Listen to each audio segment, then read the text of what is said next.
नमस्कार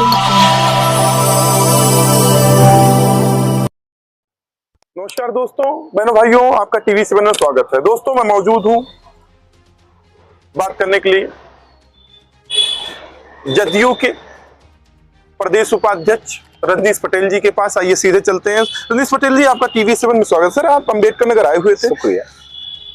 आप अंबेडकर नगर आए हुए थे, नीतीश जी का कार्यक्रम लगना है, तो बिहार सरकार के मुख्यमंत्री नीतीश कुमार जी जातिगत जनगणना करा रहे हैं, तो ऐसे में क्या लग रहा है 2024 में संयोजक है इंडिया के, तो कितना लाभ उनको मिल सकता है?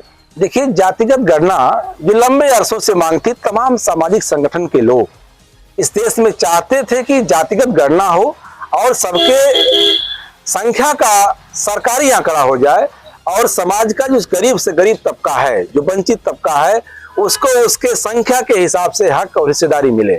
तो जातिगत गणना तो बहुत दिनों की मांग थी, लेकिन नीतीश जी ने पूरे देश में एक इतिहास रचा है जातिगत गणना करा करके।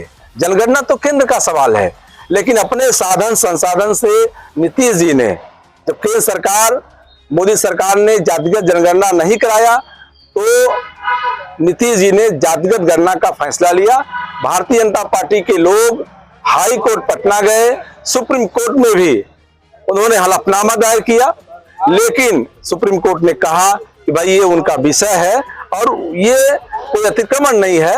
अगर जाति सर्वे या गणना चाहती है राज्य सरकार कराना तो करा सकती है।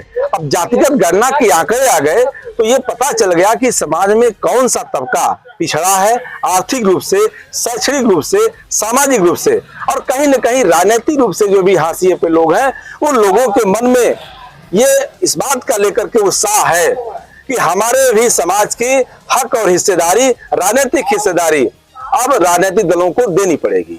तो ये बहुत बड़ा ऐतिहासिक निर्णय है। और जो हिंदुत्व की काट है भारतीय जनता पार्टी के, ये जाति गणना ही है।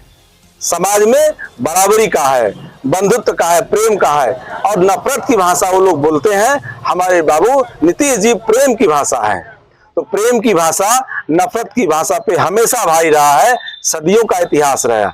इस नाते पूरे देश में आज जनता नीतीश जी की तरफ देख रही है।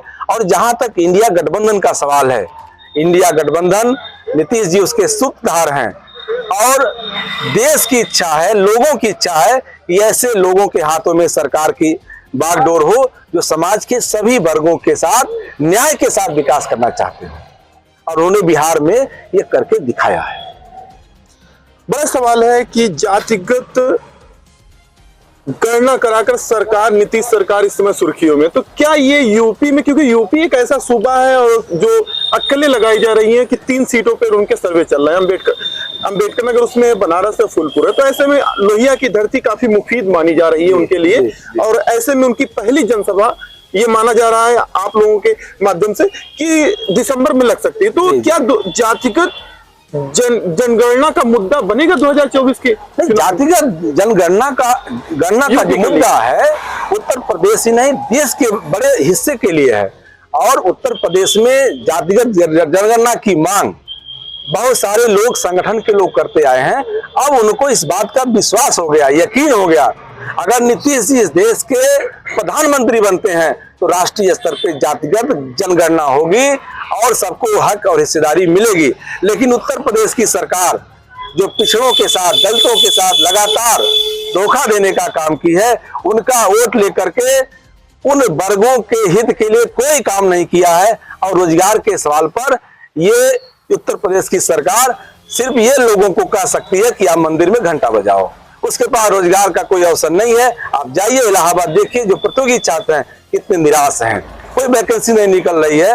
और बिहार सरकार ने जो नौकरियों का खजाना खोला है, द्वार खोला है, उससे पूरे देश के लोग इस बात से आश्वस्त हो गए हैं कि अगर इस तरह से नीतीश जी अगर राष्ट्रीय स्तर पे, राष्ट्रीय फलक पे आते हैं तो हम लोगों के लिए बहुत अच्छा होगा। क्या तैयारी चल रही है? दिसंबर में कार्यक्रम है, तो ऐसे में आप क्षेत्र में भ्रमण करें, आज अंबेडकर नगर आए हुए, तो कितना समर्थन नीतीश की जनसभा को लेकर?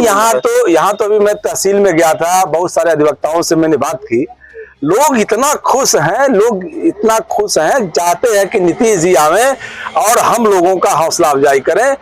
चाहे जाति गणना का ही सवाल नहीं है, नीतीश जी की जो योजनाएं बिहार में हैं, उस योजना को लोग चाहते हैं कि राष्ट्रीय स्तर पर लागू हो। तो लोगों को तो यूट्यूब के जरिए, चैनलों के जरिए, आप लोगों के माध्यम से, प्रेस लोगों के माध्यम से सारी जानकारी होती है, और उन जानकारी से आदमी प्रभावित होता है। ये बहुत बड़ा माध्यम है, उससे आदमी प्रभावित हो रहा है। तो उनको लगता है कि अगर नीतीश जी आते हैं और अगर यहां से चुनाव लड़ते हैं तो अंबेडकर नगर तो बाबू लोहिया की धरती है।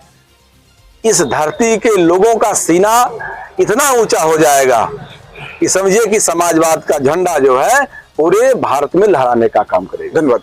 हमारे साथ बात कर रहे थे प्रदेश उपाध्यक्ष जदयू के रजनीश पटेल जी। उन्होंने बड़ी बात कही कि लोहिया की धरती तपोस्थली है, शिक्षा के काफी बढ़ाने वाले लोहिया की धरती। नीतीश कुमार जी की जनसभा होगी, निश्चित तौर से अच्छा समर्थन मिलने का दावा उन्होंने किया। मैं प्रोफेसर श्रीवास्तव, टीवी से।